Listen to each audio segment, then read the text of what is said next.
Compost उगळी Dhamangaon तालुका शिरूर जिल्हा परभणी। तर आज आहे 14 जुलै 2024। आजपासून परत एक शेतकऱ्यासाठी अंदाज आहे आणि मी आज आहे जिंतूर तालुक्यामध्ये येलदरी धरणावर आहे। आणि तुम्हाला एक सांगू इच्छितो ह्या येलदरी धरणामध्ये उन्हाळ्यामध्ये 26% पाणी होतं आणि या काल परवाचा जे पाऊस पडला होता त्याच्यामध्ये 4% वाढलं, म्हणजे जवळपास 30-31% वाढलंय, म्हणजे याला आवक यायला सुरुवात झाली। परत शेतकऱ्याला सांगू इच्छितो की आपण मागचा अंदाज दिला होता की राज्यामध्ये जवळपास 14 तारखेला पाऊस सुरू होईल, तर तुम्हाला सांगतो राज्यात पाऊस सुरू झाला, विदर्भात सुरू झाला आणि राहिलेल्या ठिकाणी राज्यामध्ये पूर्व विदर्भ, पश्चिम विदर्भ, दक्षिण महाराष्ट्र, उत्तर महाराष्ट्र, कोकण पट्टी, मराठवाडा या सगळीकडे या भागामध्ये आज 14 तारखेपासून म्हणजे आजपासून बऱ्याच रात्री पावसाला सुरुवात होणार आहे, म्हणून हे अंदाज लक्षात घ्यायचा।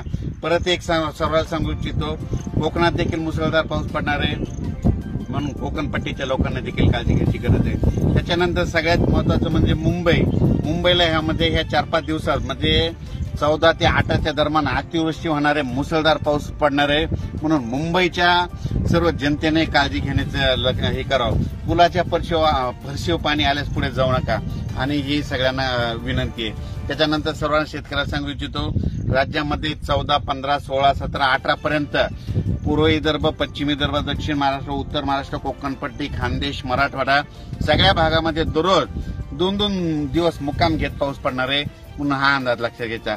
परत पुन्हा आणखीन एक सांगू इच्छितो त्याच्यानंतर 21 तारखेपासून 21 जुलै ते 26 जुलैच्या दरम्यान परत एक चांगला पाऊस येणार आहे, म्हणून हे अंदाज लक्षात घ्यायचा। मागच्या अंदाजामध्ये सांगितलं होतं की राज्यामध्ये 2 म्हणजे 16 तारखेला एक कमी दाबाचा पट्टा तयार होणार आहे आणि त्याच्यानंतर 19 तारखेच्या नंतर एक होणार आहे आणि हे 2 देखील कमी दाबाचे पट्टे झाल्याच्या नंतर ते महाराष्ट्रामधून जाणार आहे। आणि योगायोगाने तुम्हाला एक सांगतो आता सध्या पंढरपूरची यात्रा आहे, हा पंढरपूरच्या यात्रेकडे म्हणजे आता मध्ये 15 उद्याचा पाऊस, 15, 16, 17चा पाऊस पंढरपूर, सातारा, सांगली, सोलापूर, कोल्हापूरमध्ये तिकडे देखील पडणार आहे। परभणी, नांदेड, बीड, जालना, संभाजीनगर, नगर जिल्ह्यात देखील चांगला खूप पडणार आहे। त्याच्यानंतर बीडमध्ये, लातूरमध्ये, तसेच सातारा, सांगली, सोलापूर सगळीकडे। त्याच्यानंतर पूर्व विदर्भ, पश्चिम विदर्भ म्हणजे पूर्व विदर्भाचे 6 जिल्हे, पश्चिम विदर्भाचे 5 जिल्हे म्हणजे ह्या 11 जिल्ह्यात देखील म्हणजे ह्या 4-5 दिवसाचा पाऊस चांगला पडणार आहे। म्हणून ही म्हणजे आज 14 जुलै ते 26 जुलैच्या पावसामध्ये जे छोटे छोटे तळे असतील ते भरून जातील, पण मोठे मोठे असे जे धरण असं त्याच्यात 2-3% मात्र पाण्याची आवक येणार आहे, म्हणून हा अंदाज लक्षात घ्यायचा।